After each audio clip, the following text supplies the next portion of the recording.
Astaghfirullah al-Azim, Tawbah, forgiveness. Forgive me for who I was, my meanness, my incapacity, etc. Like what Allah subhanahu wa ta'ala says in Quran, إذا جاء نصر الله والفتح ورأيت الناس يدخلون في دين الله أفواجا فسبح بحمد ربك واستغفر إنه كان توابا. Astaghfir inna tawwaba. It's like you have achieved victory, but you don't start sounding the trumpets, but rather you feel like saying forgiveness and you ask for tawbah. And once you acquire that, what comes into your heart not is the feeling of achievement, but rather of a task ahead of you, of the things yet to be seen.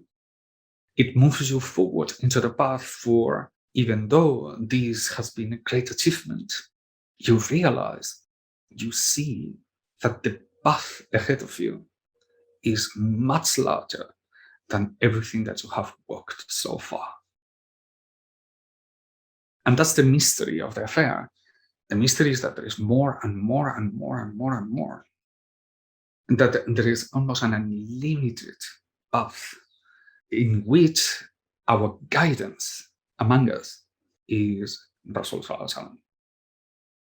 He is the greatest of all the Sufis. He's the model to be followed. He is the person to be emulated in every aspect of his life. And so he's going to give us everything that we need in order to understand what the steps forward are. What is the affairs? Rasul Sallallahu Alaihi Wasallam is central to everything we want to discuss.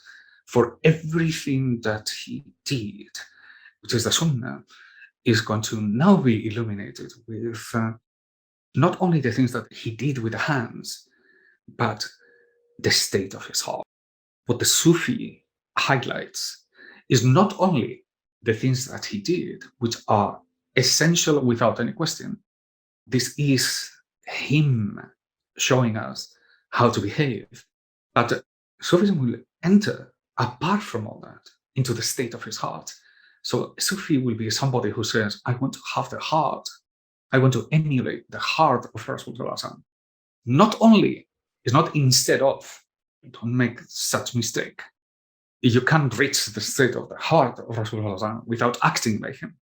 The Sunnah, the Sharia, the Hakika, they go together. They are bound together. So having understood what he did and wanted with all your heart and to do the things he did, then you want to understand the heart of him that creates all that possibilities he was capable of embodying, actions and the message that came associated with it. So to copy his heart, this will be our specific task. And in order to reach there, the Sufis have created a whole system, which is a language specifically designed in order to understand the different aspects of this highest, the king of all the hearts, which is the heart of Rasulullah. So he is going to become our center. And we're going to look at things that it will be so radically different from what is the current versions of events, that it will give you tools of action, guidance, which it can be transformed into leadership in the sense that you will be able to highlight, to unveil matters about the Sunnah of Rasulullah that many people today have forgotten.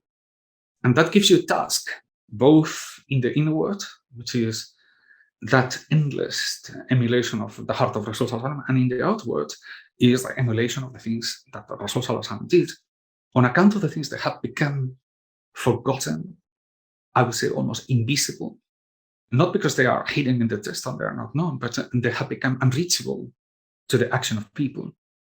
And in doing so, we are going to exercise a transformative action and capacity to lead. This idea of leading is very much built in the very idea of the pursuit of knowledge. Sheikh Darqawi, well known to us because of the letters he wrote, he mentions many times the idea of you will obtain knowledge so you can lead people. This gives you an insight in what is this affair about. You will be able to see Basira, and we will discover this in men's world of Basira. What does it mean? What everybody has Basira. What is my Basira? And how can I expand my Basira? What is the things that I can see, and what is it that lies beyond my Basira? What are the things that I think I can do? And what are the things that I can do, but I don't see them? What are my true possibilities as a human being? What is possible to be done on account of what I think I am? And what are the new possibilities that emerge by expansion of my Basira? And how do you expand Basira? All these will be topics. Because on account of this expansion of the Basira, you will be able to highlight to people who cannot see possibilities about themselves that they have never encountered.